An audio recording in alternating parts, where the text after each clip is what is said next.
Welcome everyone to The New Fly Fisher. I'm your host, Colin McEwen.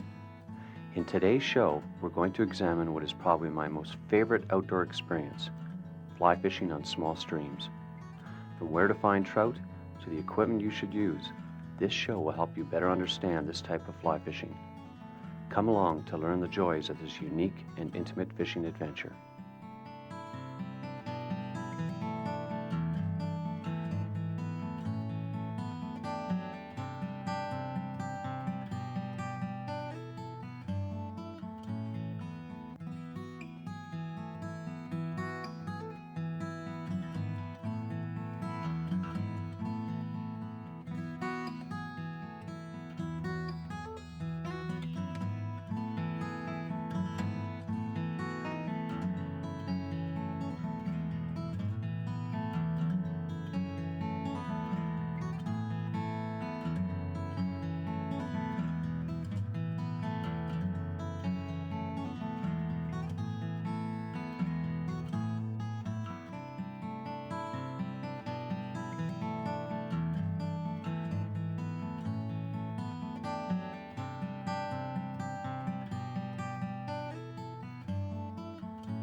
The New Fly Fisher is sponsored by the Atlantic Salmon Federation Bank of Montreal MasterCard, Ducks Unlimited, Canada's conservation company, Teton Fly Reels, Hodgman Outdoor Products.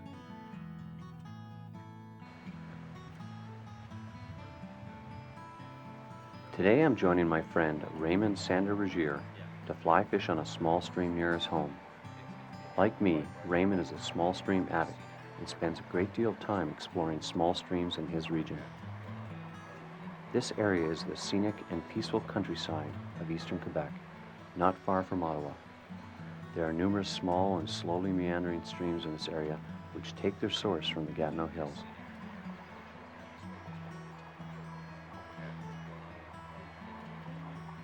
Moving along a small stream seems so natural.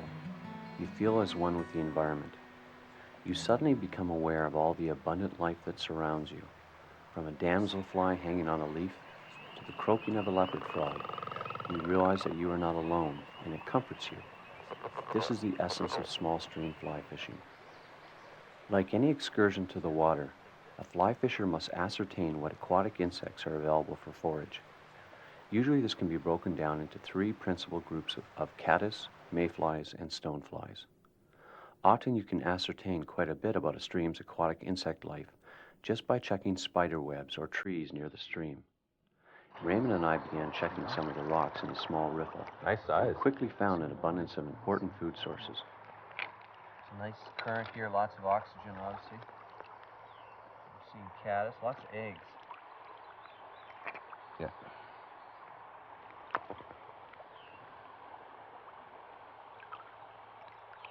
Here's some small clingers. Okay, here, we'll put them in. I've found a lot of caddis, like you said. Good. Nice. There was another one on there. You probably got smart. Took that off. I usually bring a small selection of popular flies when small stream fishing. Popular choices include nymph patterns such as the generic Baetis nymph, pheasant-tail beadhead nymph, and blue wing olive. Small streams also give you the opportunity to use terrestrial flies such as ant patterns and the deadly Madame X. The key is that you'll need to research what will work in your local area based on the insects you find present. This is all part of the fun and magic of small stream fly fishing. Each one is different, no matter where you are in North America. Small stream fly fishing is not about catching monster trout. This is an exercise in opportunity and an enhanced outdoor experience. The trout in these streams rarely get large. A big one would be 14 inches long at best.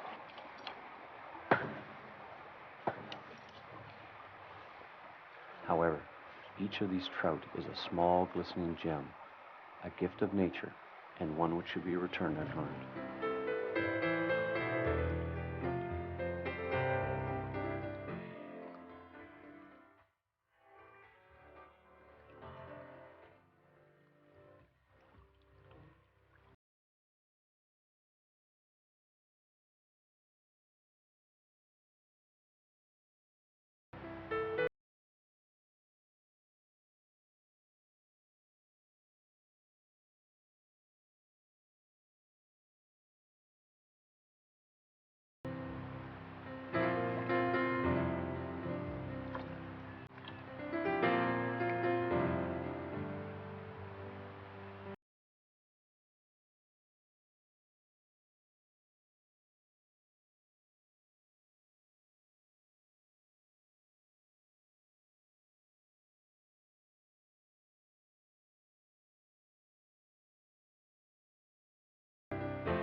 Up around the bend, what I have found is there's a fairly shallow, especially where you see the reeds come down to the bank. If you walk along that area and sort of roll cast into the opposite bank underneath the alders, you can sometimes pull fish out of it.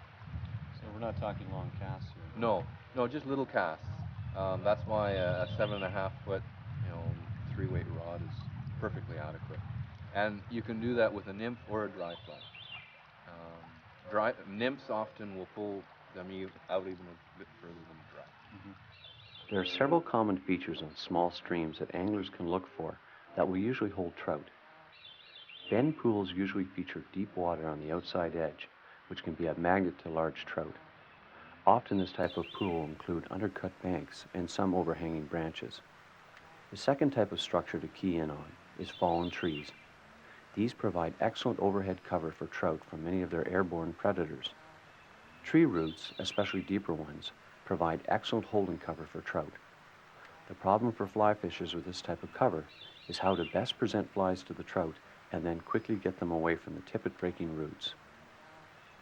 Overhanging branches, especially near deep water, are a natural trout holding area because the branches provide the requisite cover needed, plus occasionally provide a source of food when insects fall from the leaves. Undercut banks are probably the hardest structure of all to spot and usually will hold the largest fish in any small stream. This little bend here, what the water's done is it's made it about 2.5 feet deep, and there's basically what I'm trying to do is, rather than standing downstream and fishing up where I don't have as much control, stand off to the bank here where it's a little shallower, where I won't spook them, and then just do a sort of side roll cast. And that way you can do a dead drift, follow it down. You don't have to change the length of your line. Let it drift all the way down, just bring it around and do another cast. And you can do that all day. Mind you, after you've done it a few times, you may have spooked too many fish. But this, with the little brookies in here, you can get numerous hits without having to worry about spooking. Small stream fly fishing does not demand long and eloquent casts. In fact, prudent anglers would ignore such thoughts, or else be prepared to sacrifice most of their flies to tree branches.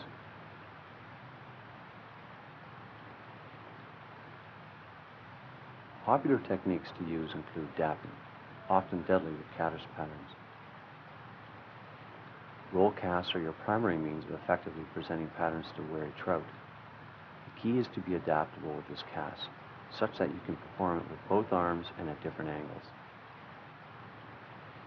When fishing upstream or directly downstream, the opportunity may exist for full casts, but anglers should check their back casts for openings in the forest canopy. Otherwise, they will quickly empty their fly boxes.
Small streams are a valuable resource, no matter where they are located.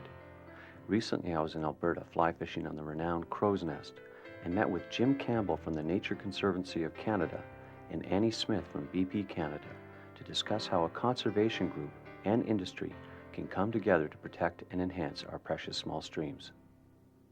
The Nature Conservancy is a conservation organization with a broad mandate to sustain biodiversity on private lands. The Nature Conservancy works with landowners through conservation easements, sometimes donations of easements, purchase of easements, or land purchases outright.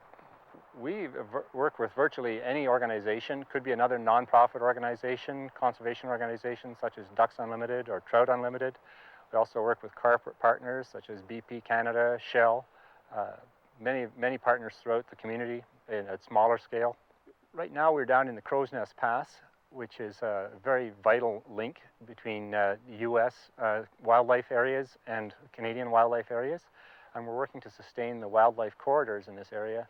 And secondary impact is, of course, the conservation of the Crow's Nest River itself. BP Canada has been a very, very important partner with the Nature Conservancy over the last number of years, helping us to sustain areas just north of here in the Whaleback, as well as more recently a major commitment of $1 million to fund our operational costs for the next 4 years, which will allow us to continue our work throughout Alberta. BP is one of the largest energy companies in the world, and we consider ourselves the greenest. We have very strong commitment to supporting the education of biodiversity around us and helping people understand what biodiversity means and what it means to each of us. So our partnership with the Nature Conservancy is perfect. We have complementary philosophies that really are aligned here in Canada in particular, because we're trying to preserve and conserve areas that are important to everyone, and use those as a way to teach people about the importance of conserving these areas for future generations, and to also use these areas for our benefit to preserve air quality and water quality, as well as the recreational quality that they offer. Our partnership with the Nature Conservancy is a perfect example of complementary philosophies, that we both have a mandate to preserve areas that are important to all of us. And so we're able to do that. Here in Canada, we've given $1 million to work along the Rocky Mountain Front in Alberta, in aspen parklands, along the waterways across the province and across the country, to preserve those watershed areas, those riparian areas, the habitats of fish and grizzly bears, a lot of species that really will help us have a healthier environment, for not only for ourselves, but for generations to come. Crow's Nest Pass area, as far as the partnership between BP and the Nature Conservancy, is significant because it's a great demonstration of sustainable community development. When we are active in an area, or when populations are active in an area, sometimes things tend to get compartmentalized and not available any longer. Here in Crow's Nest Pass, people can still fish, they can hunt. Our conservation of properties in the Crow's Nest Pass area not only allows for public access, but it also allows for the access of large animals, carnivores and grizzly bears, back and forth across this area. So it is serving both the purposes of the general public, as well as the animals who depend on this habitat for their preservation. By becoming involved with the Nature Conservancy, you can contribute to sustaining Canada's biodiversity. And we have opportunities for everyone to be involved, whether it's elementary school children, adults, seniors. There's a way that you can contribute to our mandate and sustaining Canada the way we've enjoyed it for generations, and we want to for generations to come. To contact us, you can go to our website, www.natureconservancy.ca.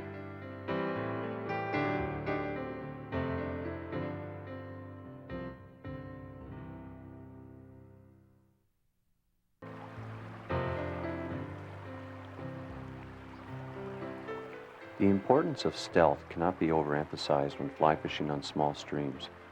You must remember that these fish generally do not have deep water or a large expanse of river to hide in from predators, and thus tend to be very wary. Anglers should avoid wading if possible, talking loudly, or walking heavily on banks. All will transmit danger signals to trout. It is prudent to wear earth-colored clothing, hats, and vests when small stream fishing. Trout will discern you more readily if you wear something that is bright or out of context with the surrounding vegetation.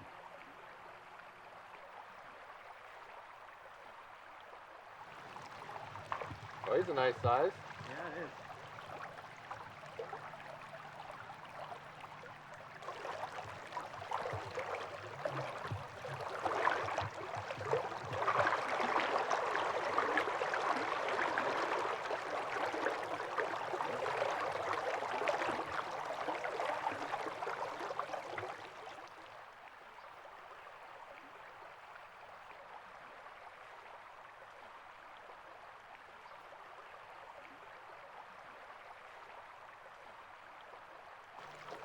I think it's a cat attack.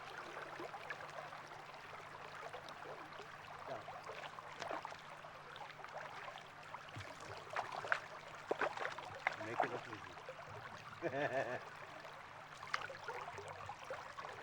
Beautiful fish. Beautiful. The colors on them.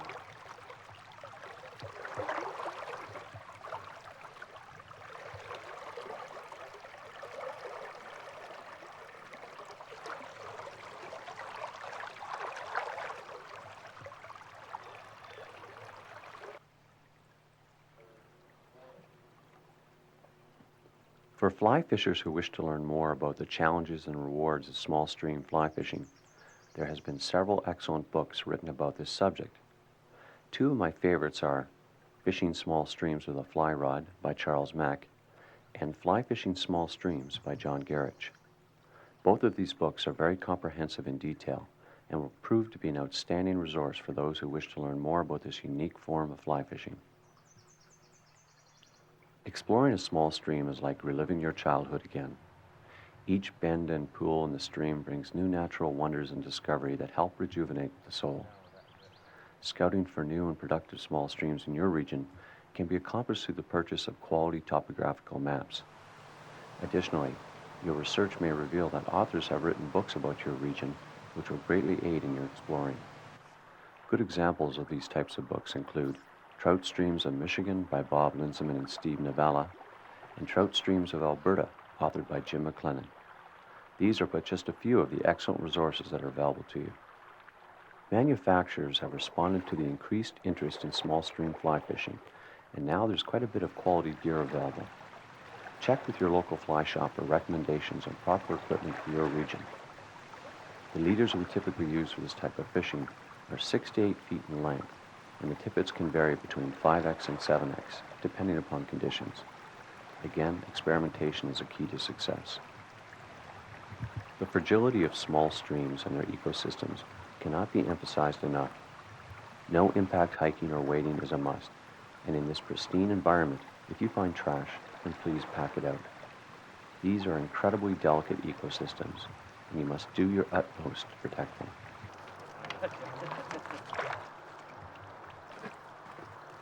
That's not as big as the other one we saw. No, but it's a nice size. For more information about the patterns we use today or about small stream fly fishing, please go to our website at www.thenewflyfisher.com. Raymond, thank you. It's been a wonderful day. Very much you. enjoyed it. Small stream fishing for brook trout. It's a wonderful way to spend a day. It's very relaxing. It's a beautiful environment. And it really speaks to the essence of what fly fishing is all about. From all of us here at the New Fly Fisher, thanks for joining us, and we'll see you next week. The New Fly Fisher is sponsored by the Atlantic Salmon Federation Bank of Montreal MasterCard, Ducks Unlimited, Canada's conservation company, Teton Fly Reels, Hodgman Outdoor Products.